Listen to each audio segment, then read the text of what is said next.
Hello, Namaskar, Vanakkam. My name is Sudhir Sahasranaman and you're watching CBSE with Sudhir. We've already done part 1 of this particular chapter, which is the first chapter of part 2 textbook of social science for class 7. This is the story of Indian farming. The part 1 of this particular chapter has already been done on this channel. So please do have a look at that video before you come to this video. Now, let's get started with this particular part of this chapter, nurturing the soil, in which we will talk about irrigation, we will talk about soil, we will talk about seeds. Okay, very fascinating, because I do believe that it's very important for students of your age, children of your age, to know about agriculture in detail, because that's where our food essentially comes from. The problem is that many students think that the food comes through Swiggy's and Zomato, but who produces the food? That's what is important. So, healthy soil is crucial for a good harvest, right? So, unless you have the right kind of soil, the mitti, okay, where the crops grow, you will not get a good harvest. Okay, so soil, what exactly is the soil? Soil is a complex ecosystem, the ecosystem which has different layers, different kinds of materials, elements mixed in soil, and that's what makes it an extremely complex ecosystem, right? With organisms like bacteria, fungi, earthworms, and insects all part of the soil, and all of them play an extremely important role in ensuring that that particular soil is useful in some way or the other for the crop that is grown on it. Okay, it has minerals. Apart from these four things, it has minerals, it has organic matter, which is humus, which is extremely fertile. It really helps the crops grow better. Water and air, the organisms break down the organic material like humus and improve the health of the soil, enabling it to sustain healthy plants. So the earthworms, the insects, all of them help to break down the different kind of organic material and make the soil fertile, so that the crop, be it wheat, maize, paddy, mustard, turmeric, any kind of crop or plant, actually grow well. To maintain its health and fertility, crops use various soil conservation techniques. Now, what exactly is meant by soil conservation? Soil conservation is the practice of managing soil to prevent its degradation and preserve its productivity. Because soil is like, for example, any kind of machine. Let's say even a phone. Okay, now phone, when it is brand new, its speed is faster, the volume is good, everything about the phone is very good, because all the components inside that mobile phone are absolutely brand new. But when you use it for 1 year, 2 years, 3 years, the health condition of that mobile phone after 3 years or 4 years will not be the same as it was on day one, right? Because over a period of time, because of usage, because of lack of system update, etc., it kind of slows down, right? It's pretty much like our human body also. Soil conservation is the kind of practice which kind of manages the soil so that the soil continues to remain healthy, right? And how do you do that is what we are going to study now. Okay, so the traditional methods are, which were used by our ancestors, used various kind of natural methods. Ingenious means very natural and very, clever kind of techniques. The first one was crop rotation. Okay, I'm going to explain all this in detail. See, this is a channel where I believe in explaining in detail. मैं आपको रट्टा मारने को नहीं बोलूंगा. I will not ask you to mug up anything. You understand, it goes into your mind, you understand it with the help of examples, you will never be able to forget. You will do very well in Olympiad exams. You will do very well in the kind of competency-based questions exams that you will get now. So what is crop rotation? Understand it, very fascinating. Crop rotation is one such method where different types of crops are grown in the same field in different seasons to prevent the soil from losing specific nutrients. Okay, now this is the definition. Definition से आपको कुछ समझ में नहीं आएगा. You'll understand this. Okay, different kind of crops are grown, okay, at different seasons to ensure soil nutrition, right? That the soil is remains nutritious. I'll explain to you with the help of examples. Now look at this.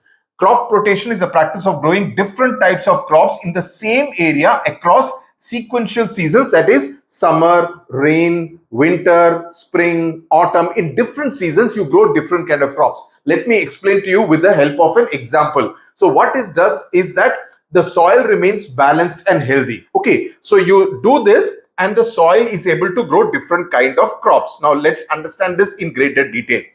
Crops like wheat, maize, paddy, they need a lot of nitrogen. They need nitrogen in the soil in order to grow. Wheat, maize, paddy. Okay, paddy means rice. So what happens is, if in the same field, if you keep growing, let's say wheat every year, okay, every year in the same field, the nitrogen which is there in the soil, that will get used up, making the land barren. In the sense that uske baad jab aap wheat grow karenge, because the soil does not have enough amount of nitrogen, the wheat crop does not get nitrogen, which it actually needs in order to grow well, right? So what do you do as a result? What is the solution that our ancestors used, and very clever and a very natural kind of a method?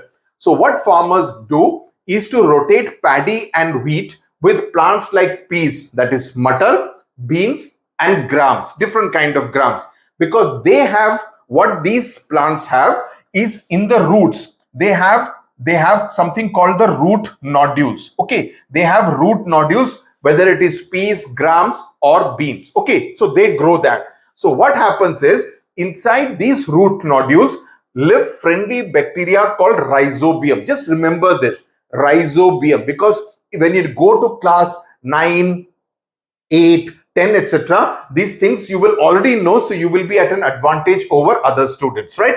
So live friendly bacteria called rhizobium. These bacteria, what they do is they take nitrogen from the air and turn it into a form which will be useful for the plants. Okay, so the soil will continue to have more of nitrogen because of what rhizobium and the bacteria do. Okay, so I mean the rhizobium and the root nodules do. So the soil continues to have nitrogen. Then the next season, so if you grow it in between for 2 months, grams or peas, then the nitrogen amount in the soil increases. That can be used by the wheat or the maize or the paddy crop. Understood? Great.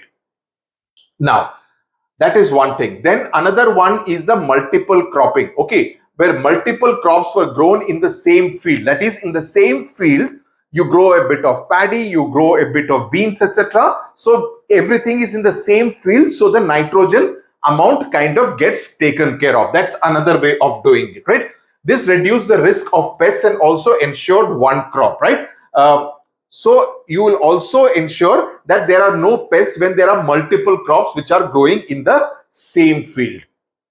The crops were chosen in such a way that there could be periodic harvest from the same field. So you will keep getting some harvest or the other which you can sell in the market. So you could keep having money coming into the house. Then another practice is contour plowing, which involves plowing along the natural curves of a hill slope to avoid soil erosion from rainwater. Okay, now what is contour plowing? Let me again explain to you out here. Contour plowing is essentially to prevent soil erosion and conserve water. So what happens is that there are these natural ridges out here. Okay, there are different levels. So the water will stop here. Otherwise, the water will keep flowing like that. And along with the water, the soil will also get eroded. So when soil erosion happens, the minerals, everything, the earthworm, insects all get washed away and the soil does not have fertility. So what happens is that in the contour, means at every level it kind of gets stopped. This is over a hill kind of a thing. So it acts as a natural barrier. The horizontal furrows, these are the horizontal furrows which are called, they act like small dams because they are storing water. They're stopping the water. Or speed bumps, when it rains, these ridges catch the water and slow down its flow as it moves downhill. So the water kind of, does not flow like that. It keeps getting stored at different levels on this hill slope. Now, it prevents soil washout. So if a farmer plows up and down a hill, the furrows act like pipes or channels that allow rainwater to rush down quickly. Otherwise, what will happen? The water will all go down, waste, and along with that, the soil will also get eroded. But here, under contour plowing, it prevents this kind of a washout, because at every level the water is getting stored. Is that clear?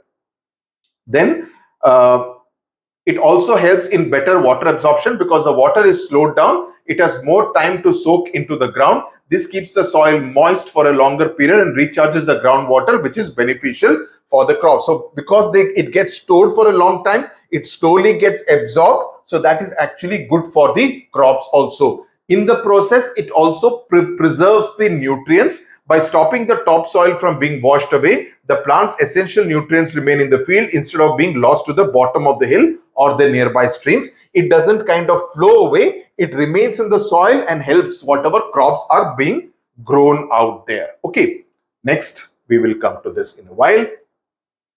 Farmers also used organic fertilizers, which means you don't use any kind of pesticides or insecticides, fertilizers. You don't use chemical fertilizers, you use organic fertilizers. It could be in the form of, using a lot of cow dung, or different kinds of materials which are grown naturally. They don't contain any kind of chemicals, such as cow dung, to replenish the soil's nutrients. Did you know that Panchagavya is a fermented mixture of 5 cow products? Remember all these for the MCQs. Okay, dung, urine, milk, curd, and ghee. So Panchagavya. Okay, Gavya comes from the word gau, which means the cow, and it gives 5 different kind of products. One is the cow dung, then the cow urine, milk from the cow, and then you can make curd from it and also make ghee, the different kind of milk products, right? Recent studies have shown that it acts as a biofertilizer, enhancing crop growth and productivity while increasing their resistance to diseases. So this is the advantage. Please remember this, as I said, for the MCQs. Then what are the more modern kind of methods which are being used? Today, modern techniques such as terracing are used. Terracing is again a method in order to ensure that the water does not kind of flow very fast and soil erosion does not take place. So soil conservation takes place as a result. So terracing are used in hilly areas to create flat steps, pretty similar to how it is in contour plowing, which slows down the water runoff. Afforestation, which means you plant more trees. Plant more trees, the roots will ensure that the soil is held together and it will not flow away in the case of water flow. Planting trees is another method that helps to prevent soil erosion. Some traditional methods such as mulching, plowing back crop residue are still practiced by farmers today. What is mulching? You may wonder what is mulching. So I've explained it here. It involves covering the bare ground between plants. It's very fascinating, and I always find it very fascinating. In fact, mulching is a method which I have found being used even in urban areas, semi-urban areas. By a layer of organic material. You will actually see this. In fact, in my neighborhood park, mulching is used as a process. Okay, so what exactly is done is that if there are these plants, okay, there are these 2 plants, so the dried up leaves, which from the tree, etc., it falls. So what the gardener does is he doesn't throw it away. He will arrange all these dry leaves around that particular different plants. Okay, now what is the purpose of doing that? The purpose of doing that is that this cover of leaves, grass, dried up flowers, etc., they act like a protective blanket for the soil. So the soil is kind of covered up with this dried up grass or dried up leaves. Okay. So what is the advantage? Is that it prevents the sun from directly hitting the soil. The soil is not directly exposed to the bright sun. So therefore the evaporation process is slowed down and therefore the soil remains moist. For example, there has been some rain during the hot summer, right? So there is some moisture which has come for the soil. Now, if it is directly exposed to the sun the next day when it is very hot, 40 degrees plus, all the moisture will get dried up. But if you have this protective layer of this dried up leaves and grass, so that means it will prevent rapid evaporation and therefore the soil will remain moist for a long time. Clear? Now, also there is this humus which is there. The humus which I just now mentioned is the organic matter. So also this dried up leaves and grass and flowers, etc., over a period of time, they will decompose and convert into humus, which is rich in nutrients. Okay, so that again will help in the growth of the plants on that soil. Okay. This is coming up after a while. Okay, so whatever is there where I think it is necessary to explain it in more detail, I have kind of put it separately in the form of illustration so that it's easier and you are able to understand it better. Okay, so these are the other kind of traditional methods like mulching, plowing back crop residue are still practiced by farmers today. Plowing back means you use some kind of tractor or natural plowing in order to put the crop residue back into the soil. Okay, now this photograph, I found it very interesting. I think this is from Kerala, from, if I'm not mistaken. Yes, I think it's from Kerala. So what is happening is that you see a lot of this banana plantation. Okay, kale. Okay, kale and banana plantation are there. Now, what is the advantage of keeping this banana plantation next to the paddy crop? Okay, it's a very sensible thing that these farmers are doing, because the banana trees on the bunch of these paddy fields, that is surrounding the paddy field, serve as wind breakers. So if there is a very strong wind which comes, okay, it can completely destroy the paddy crop. But these will be like security guards which will stand, that will take the pressure of the strong winds. They hold the soil in place, the soil does not go away, and also provide another crop to the farmer. So the farmer, apart from growing paddy, which will take a few months to harvest, he will generally continue to get the, he can sell the banana from the banana plantation and continue to get money for his family. Okay, so that is what is done. In fact, Kerala, of course, has this, Tamil Nadu to an extent. If you go to a place like Kadapa in Rayalaseema region of Andhra Pradesh, you would see so many banana plantations. I was amazed to see so many banana plantations in Kadapa district, which is otherwise quite a dry district. But banana plantation, they are in plenty out there, right? Now, these are the drones which you see. Okay. Now, these can be used to assess the soil moisture if you have the right kind of sensors. If you kind of make it move over the soil, it will kind of record the readings, and with that you can assess how much of moisture is there in that particular soil out there in a greenhouse. Greenhouse is when you have everything under controlled conditions. Greenhouse is a transparent cover, and you will find this, you just step out of your city and you go to any kind of rural area on the outskirts, you will find some kind of a canopy covered with white or green color, right? Which is a transparent covered structure made of glass or plastic also the thick plastic that captures sunlight. So you get sunlight, so you have it under controlled temperature, that you will have the right kind of temperature for the plant which is growing inside the greenhouse. Okay, this of course is also done by farmers who are a little rich, who can afford to have that kind of a greenhouse, the entire structure and the area for that, right? Sunlight, it will provide you with the light, it will provide you with the heat, but it will not be direct because it is through a particular structure. So it is the growth of plants in a controlled environment. Oh, I wish I could have shown you a greenhouse photographs, but just Google greenhouse and you will be able to see the photograph, so that mentally you are able. It's always very important in subjects like science and social science to be able to visually remember what a greenhouse looks like. So please do that. I don't think it is there in this textbook. So please, let me just quickly see whether there is a greenhouse photograph out here. Ledandi.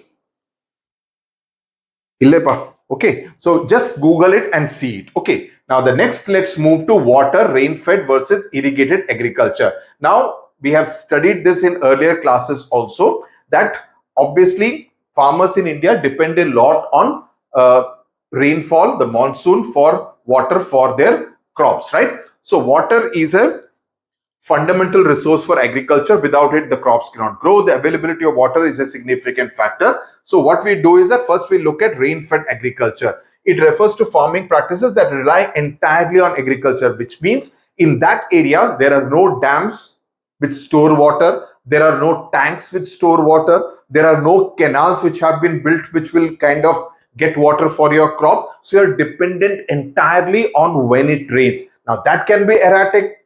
The rain god is not going to keep its time.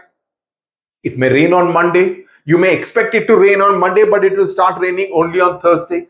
You want a certain amount of rain, but it may rain heavily, right? It may destroy the crop. So it's all something which is not regulated. You're depending on nature, right? So this type of farming is common in areas that receive sufficient rainfall during the monsoon season. However, farmers who are dependent on unpredictable rainfall may face challenges like drought, which means sukha, when you don't get enough rain, unpredictable monsoons. So what we do is that they will need to look at drought resistant crops, that is crops which do not need much water. So you cannot grow crops like sugarcane and paddy which need a lot of water. You will need to grow crops like maize, jawar, bajra, which do not need as much water as paddy or sugarcane. Okay. Now, the second one is the irrigated form of agriculture, which uses artificial methods to supply water to crops. This type of irrigation is crucial for enhancing farm productivity. So you see, for example, there are these temples which are built. This is a man-made tank, right? In fact, you will find this in many of your rural and semi-rural areas, that there would be man-made tanks which will be used for washing, for bathing, and also as a resource where you can use it for your crops, right? So that is again something. I will show you a very brilliant illustration which kind of tells you exactly how something of this sort can be done and used very effectively. Okay, so this is in Gujarat. Like many lakes, it's an artificial one constructed by a queen of the Chalukya dynasty in 11th century. So its banks were dotted with small shrines. So that's what they have done. Now, apart from that, there are these different kind of water structures like Kul. These are the very Indian and the local names. Kul, Kund, Ahar, Pokhar, Kadin, Arakare, Kolam, Surangam, Taragam, Eri, to name a few. So you just need to know a few names so that you know exactly that these are the water related structures. Some traditional irrigation systems include fard systems and bamboo drip irrigation. Now you see this is a bamboo. Okay, bamboo को यहाँ पे ऐसे cut किया है और वहां से water flow has been allowed, right? And it is kind of flowing in here. Okay, now this is a, let me show you something. This is a painting which was done by one of my students from Pune. Okay, Tanishka, you can see her name out here. Okay, she kind of made these paintings herself and gifted them to me. So this is like a waterfall, a natural waterfall. But what do you do when you do not get those kind of waterfalls, right? So water comes through bamboo, another bamboo, and it will keep going and it will go into the storm. So it is being connected from some natural water source. From there, the water will keep coming and feeding the particular farm. So these are some of the things that farmers do. Bamboo irrigation system used in northeastern part of India, right? The other is a fard systems, and farmers also create small ponds that collect rainwater and provide moisture to the soil for a longer period of time. So what exactly is the fard system? So fard system are community-based irrigation systems, particularly found in the state of Maharashtra. This is specific to Maharashtra. Bamboo irrigation, the northeastern part of India. Maharashtra, which is there in the western part of India, right? These systems use small canals to divert river water to fields. How do they do that? Very fascinating. So what are fard system? Series of small canals to divert water from rivers directly into agricultural fields. So this is the river. Okay, this is the river going. This is where the fields have been done. So what do they do is that they make these small cuts out here. Okay, and then the water, you see, the water flows and it is flowing here and it is irrigating this field. It is going like this, it is irrigating this field. Okay, it is going like this and coming and irrigating this entire area, right? So this really helps when you are able to do. So these are known as the fard system. They are managed by the local community rather than by central irrigation department, ensuring that water is shared among the farmers. So the farmers share the water which is flowing down the river. So this is a fard system which you should know. Then the bamboo drip irrigation, I already told you, northeastern part, where they use bamboo pipes to channel water from the springs into their field. The springs, like what I showed you in the painting,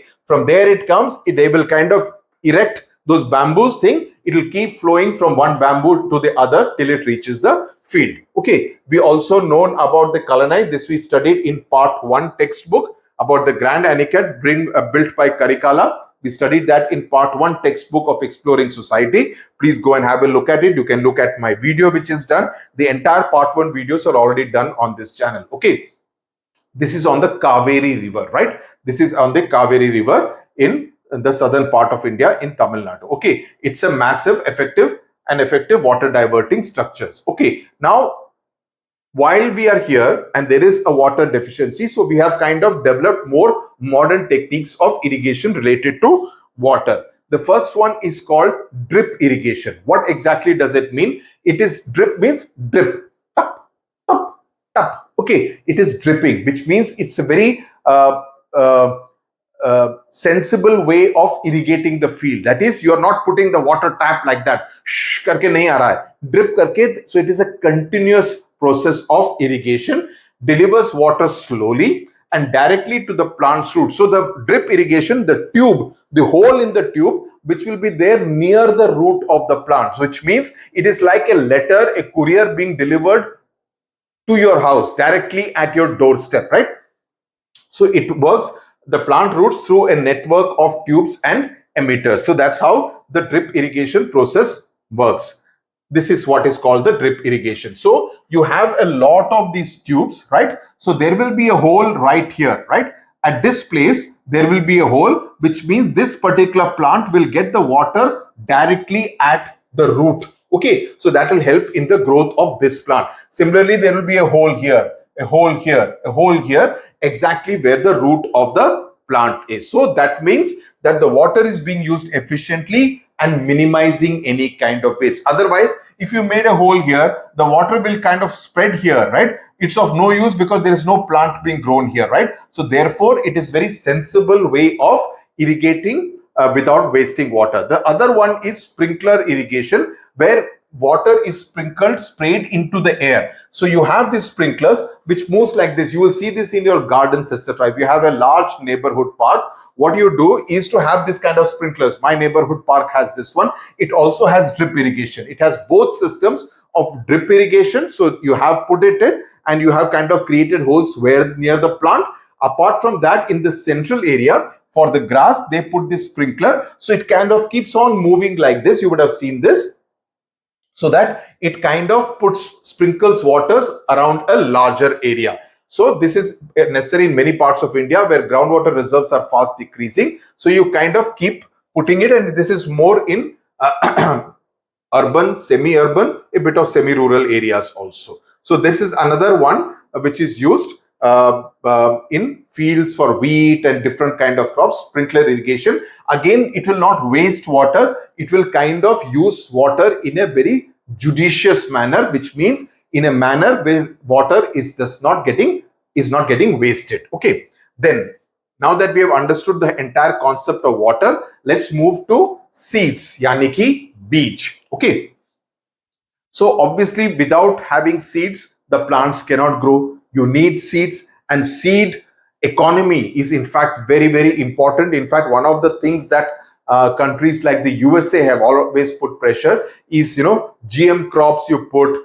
so that, you do not, so you are taking away the control over your seed. In fact, many villages, in fact, we have done lots of stories. There's a village called Pastapur, very close to Hyderabad, where, their kind of traditional seed banks are preserved. That is, seed banks which were used by our forefathers. They handed over generations. Many of them have got lost, but you kind of revive them because you use the native seeds which are there grown from our own natural plants. Otherwise, if you import something from any other country, a European country or from the USA, then you will not be able to get seeds for the next season. So every time you have to buy it from that company, and that is a very dangerous thing for the seed economy of India.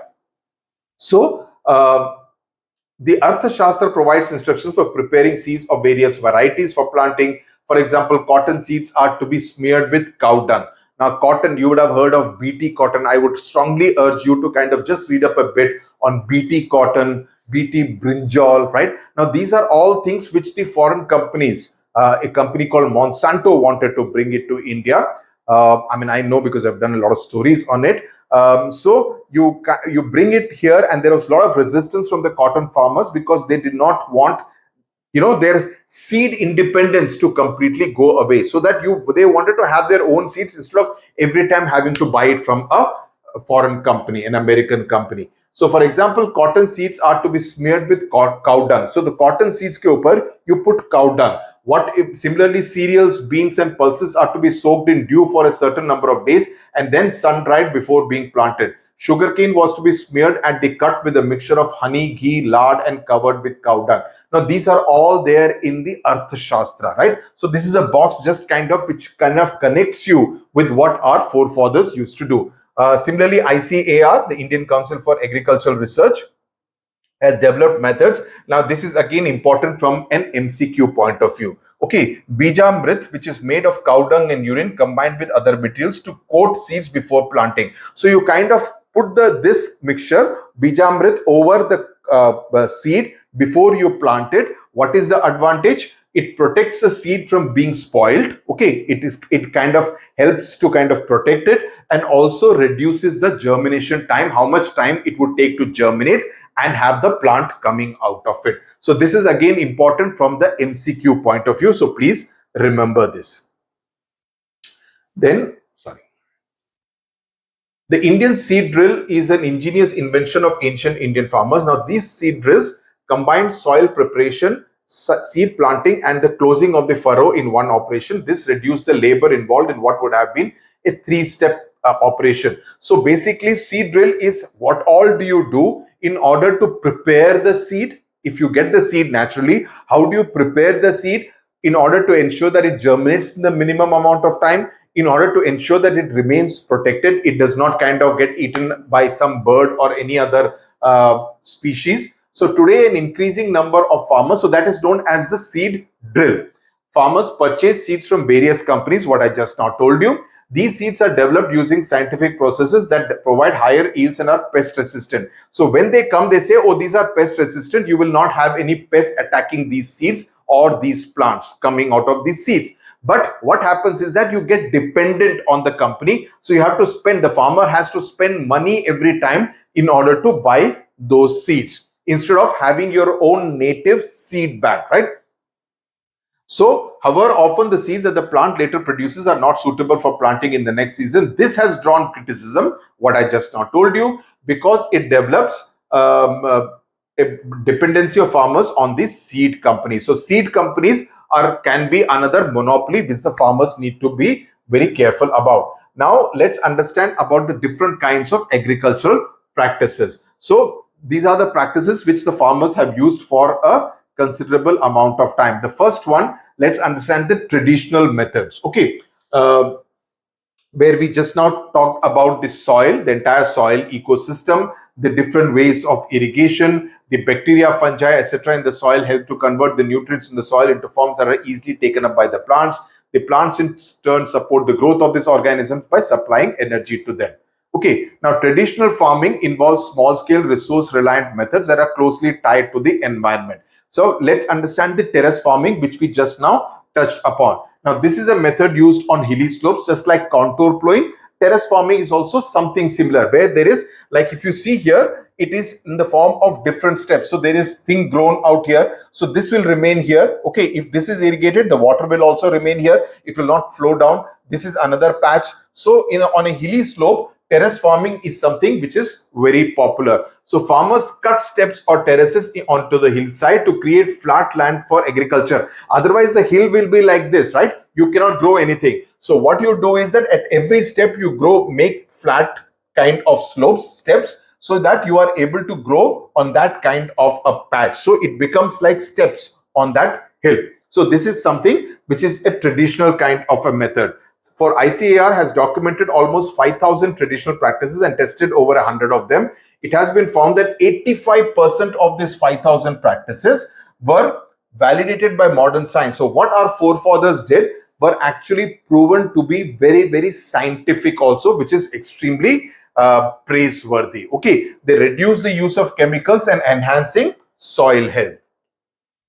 Now, traditional farming systems are usually aligned with natural cycles such as Ritu Chakra. Ritu Chakra is the cycle of seasons from summer to monsoon to autumn to winter to spring, right? And often rely on family involvement in domestic animals. Examples include Kulagar and Go Krishi. So what exactly are these two which you need to understand?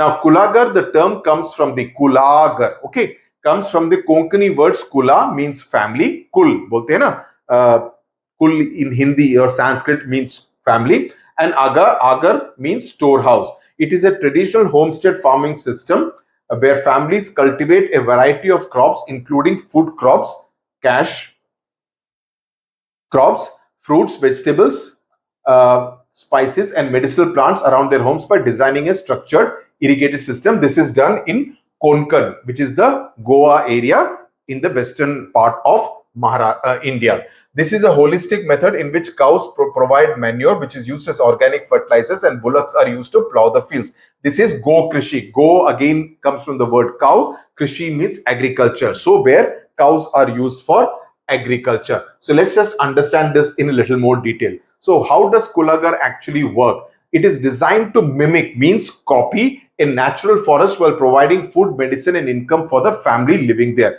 So what happens is that it has a multi-layered structure. A Kulagar is not just a field of one crop. It is a forest, okay, where different kind of crops are actually grown, where plants of different heights are grown together. I'll explain to you in more detail. So what happens is that there are some plants which are taller, right? Like the coconut tree, or like the areca nut, the betel nut, panka, right? So you have these kind of trees which are the top layer. The middle layer are the smaller trees like the banana plantation, which I just now showed you a photograph. You have the papaya, the jackfruit, etc. Jackfruit ko Hindi mein kathal kehte hain. In Tamil or Malayalam, you call it the chakkai. Okay. Jackfruit grow in the shade of the taller trees. So these provide the shade, and these kind of grow in the shade of this thing. This is the papaya. These are the jackfruit. Papaya you can see from the inside also. The ground layer, which is at the bottom. So you have three layers: the top layer, the middle layer, and the bottom layer. The bottom layer, which is on the ground, you have the spices like the black pepper, which kind of are the creepers, right? They climb up the areca nut tree, turmeric, haldi, ginger, that is adrak, and various medicinal herbs are grown on the floor of the garden, which is here. So you see the turmeric kind of thing, or the adrak and the ginger, etc., will all come at the bottom of the soil. Okay, so Kolagars are built near a natural spring or a small stream. So you have the water coming from here, and that kind of ensures the irrigation for this place. So it is a very popular kind of a thing in Goa, where all these things kind of come together. So the water is channeled through a network of narrow hand-dug trenches. Trenches means jo khadda, yeah, some kind of a canal,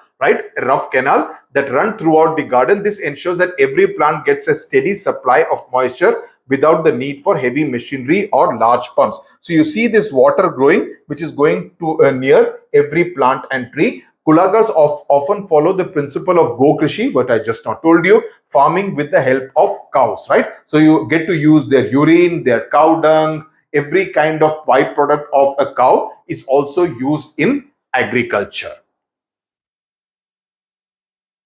Waste from the cattle, that is dung and urine, is used to create organic fertilizers like compost or liquid nutrients. The variety of having so many plants is that it attracts birds and beneficial insects that naturally keep the pests away, reducing the need for chemicals. So this kind of insects and birds, etc., are there. So they kind of ensure that you will not have any kind of pesticide. So then you don't have to use any kind of insecticides or pesticides. So it is a total balle for the farmer that way. Okay.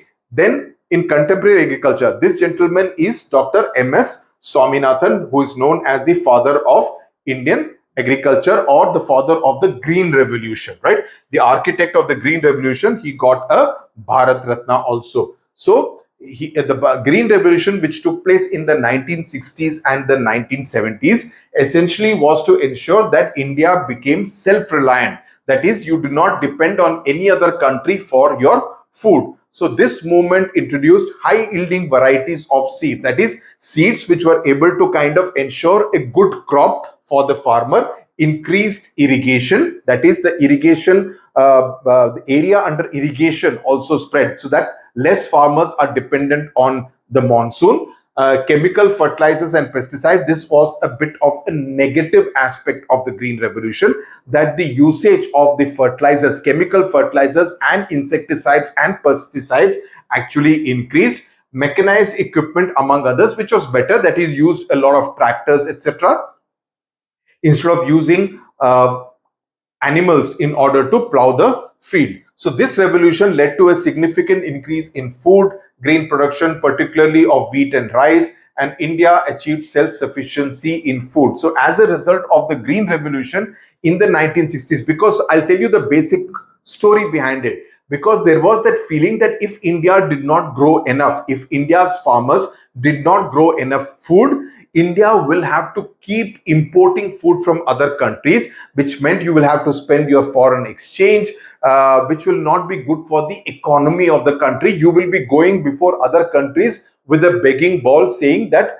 we need the food. So you encourage the farmers of India to grow enough food so that you don't have to depend on any other country for any kind of food. For all foods, you will have it in India. And that was achieved with the help of the Green Revolution. And this gentleman, M.S. Swaminathan, was the chief architect, is considered the chief architect of that Green Revolution. So modern farms started using tractors. So you have a large number of companies like Mahindra tractors. So companies were encouraged to build tractors so that the farmers could buy them and use them in their fields. Harvesters and other machinery to make like you have companies like Escorts, which also make a lot of farm equipment. Since then, agriculture has emerged as the backbone of the Indian economy. This is a stamp which was made for the Wheat Revolution, 1968. Over the last few decades, the limits of the approach and methods of the Green Revolution have become visible. The long-term impoverishment means when you don't have sufficient food of the, in this case, of the soil. That is, the soil, the long-term impoverishment of the soil, depletion of groundwater are some of the side effects of the Green Revolution. So these are points which you need to remember. Impoverishment of the soil, that is, the soil not getting replenished because you're constantly growing something on the soil.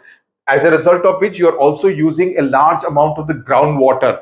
Groundwater also will not be in complete, will be a scarce commodity.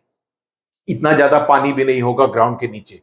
Then contamination of the soil, because when you use a lot of pesticides and insecticides, fertilizers, you are also contaminating the soil. The soil is also getting contaminated by the use of so many chemicals, because when you put water, all that goes inside the soil is getting contaminated. Damage to human and animal health, because everything goes into the food chain. Multiplication of cancer cases. I have said this before also, in many places where, for example, the chili crop uses a lot of pesticides, and it has been found that many people in that area over a period of time were exposed to cancer because of the use of pesticides on the chili crop. Chili as in mirchi, right? More and more agricultural scientists have questioned the sustainability of this kind of agriculture. So while Green Revolution has been good, these are some of the negative aspects of the Green Revolution. The contamination of the soil, leading to medical health side effects, because in the entire food chain, the animals, the plants and the human beings, right? So what you need to do is to invest in sustainable pathways. So in recent years, there has been an interest in combining the productivity of modern methods with what you do with the Indian knowledge systems, that you use systems which will not contaminate the soil, which will not kind of have side effects for the human beings or the animals, and which will not deplete the groundwater. So you need to invest in sustainable agriculture. So what you do is to do organic farming. And there are many areas, many districts in India which are actually now taking up organic farming in a big way. In fact, there is a farmer here who is also a Padma Shri recipient. In fact, he grows grapes out here. Now, grapes are another item which actually use a lot of pesticides, but he grows grapes, lovely grapes. He had sent across a box which are completely pesticide free, and in fact I distributed them among our neighbors here, and everyone was full of praise because they were so tasty, so sweet, and the best part is no pesticide and completely organic, right? So that is what many farmers are now doing. That is, you do not use any kind of fertilizers, no pesticides, and you use compost, okay, naturally developed compost, seed cake, residue after oil has been extracted from the seeds, manure from animals like cows, cow dung, etc. Neem based pesticides you can use, which will again ensure that the pests don't come. The neem based, neem kya hota hai? Khatta, I mean bitter hota hai. So you can develop pesticides with the help of neem, which are natural and less harmful to the environment than the chemical ones, right? So these are things which will ensure that you are not contaminating the soil, you are not kind of creating negative side effects for the people who consume that crop, like human beings. So I know of districts like Khammam, areas in Khammam in Telangana, which are kind of doing organic farming. But in terms of a state, Sikkim is the world's first 100% organic state. It adopted an organic farming model for sustainable agriculture in 2014 by banning chemical fertilizers and pesticides and focusing. And we talked about it in part 1 of this textbook. Okay. Now, when comparing traditional and modern methods, the trade-off is obvious. This thing that, while you grow a lot, these are some of the side effects of that you end up contaminating the soil and having these kind of health side effects, right? So this is something which you need to be very worried about and ensure that you don't do it, you don't overdo it. The Food and Agriculture Organization, FAO, has recognized 3 globally significant agriculture heritage systems. The first one is farming of saffron. Saffron is used for its medicinal properties and also for adding a very distinct kind of flavor, and it's used a lot in delicacies in Kashmir, right?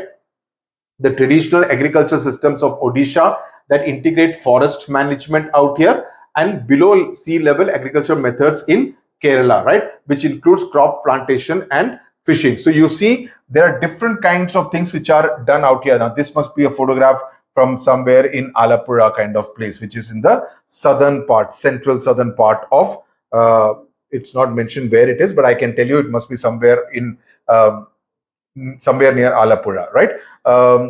This is in Odisha, this is in Kashmir. Now these are things which have been done which speak about agricultural heritage system, right? Where you use they integrate forest management, the below sea level, which includes sea level. So you're having an integration of different kind of agricultural management systems so that the whole thing is sustainable and you're not harming the environment in any way. Okay. I hope you're finding it all this interesting. It's a wealth of information that you should be aware of. Now,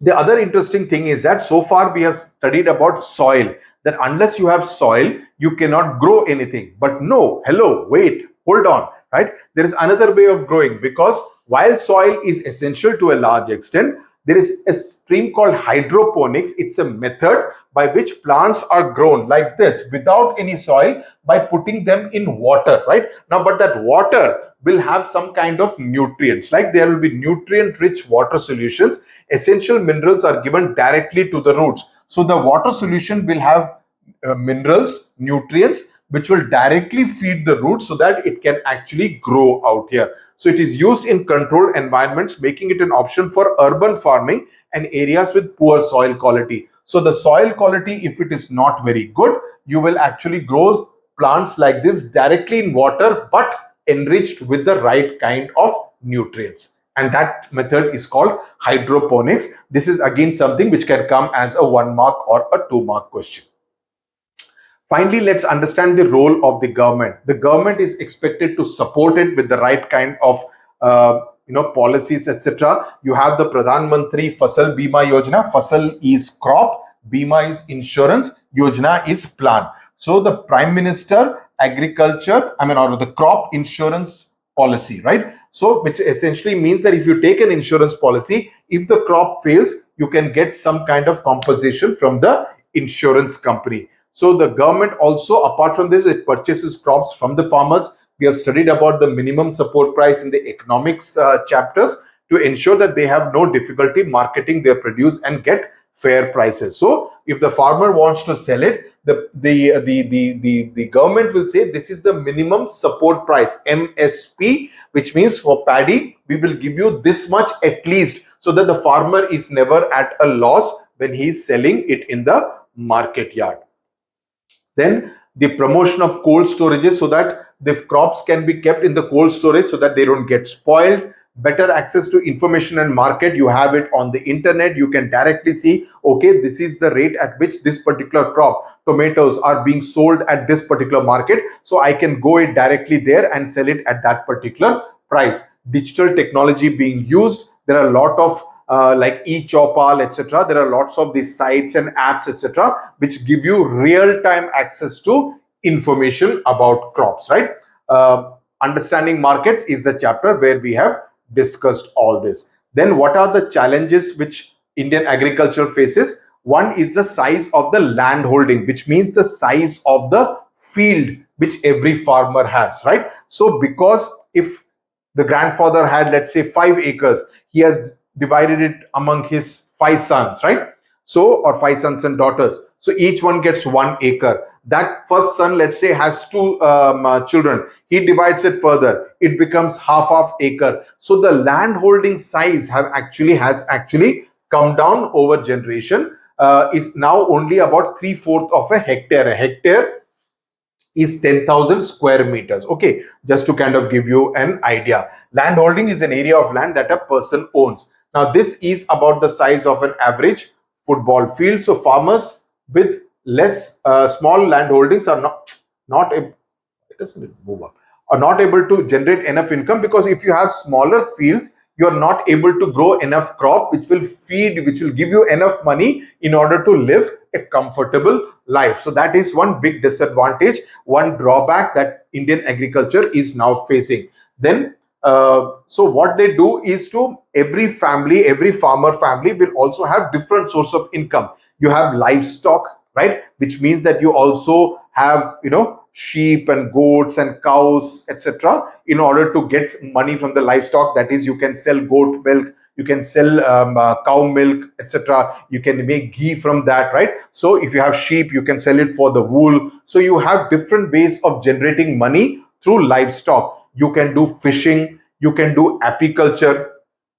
Okay, apiculture is another one for the bees. So you can, if you have some kind of a forest area, you can have timber growing there. You can have different kind of products like pepper, etc., turmeric, etc. So you basically build different kind of diversity. And because the farming essentially is very unpredictable, especially if you're depending on the monsoon in order to ensure irrigation for your crops, severe droughts or heavy rainfall. So the farmers actually face those kind of stress. So with its rich alluvial soil for millennia, the Ganga basin has been a source of food and water to millions of people, about 500 million today. Yet for some years, the Ganga water also has been under stress, because when there is not, because of climate change, if the Himalayas are not melting properly and the water does not flow in the Ganga, you will have less water, and that will obviously affect the agricultural season and productivity. So the causes are multiple. Global warming, climate change is causing Himalayan glaciers to melt at an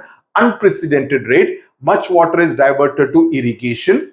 Agriculture and industry pump out a large amount of groundwater. So if there are industries which are there, they also take a lot of water from there. Hundreds of dams interfere with the natural flow of the river. Solutions exist, but if the condition of the Ganga persists, agriculture in the Gangetic basin, Ganga basin, may become less and less sustainable, threatening the livelihood of millions and India's food production. So this paragraph is very important if you are asked a question about the challenges that the Ganga basin in particular is facing. Okay, so you will have to mention the entire thing which is written in this paragraph. So please ensure that you are understanding it. As I said, industry, water is diverted, especially in areas around Kanpur.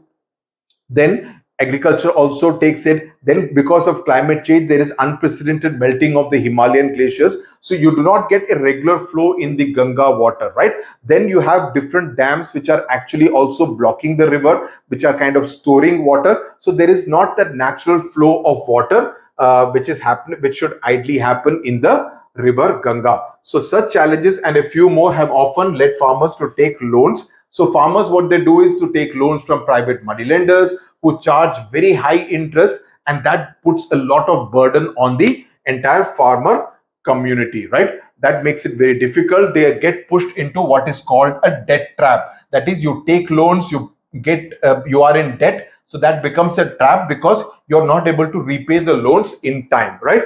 Many farmers, as many as 2,300 every day, according to some estimates, have been compelled to abandon agriculture. So what you find is that most farmers don't want their children to take up agriculture, right? They would much rather shift to the cities, the towns, and do construction work or become some kind of an urban workforce. So less farmers are now there in the fields of India, right? So 2,300 farmers every day, according to some estimates, have been compelled to abandon agriculture, who are no longer farmers. With new approaches such as those described in this chapter, there is hope that agriculture will eventually flourish in every part of India.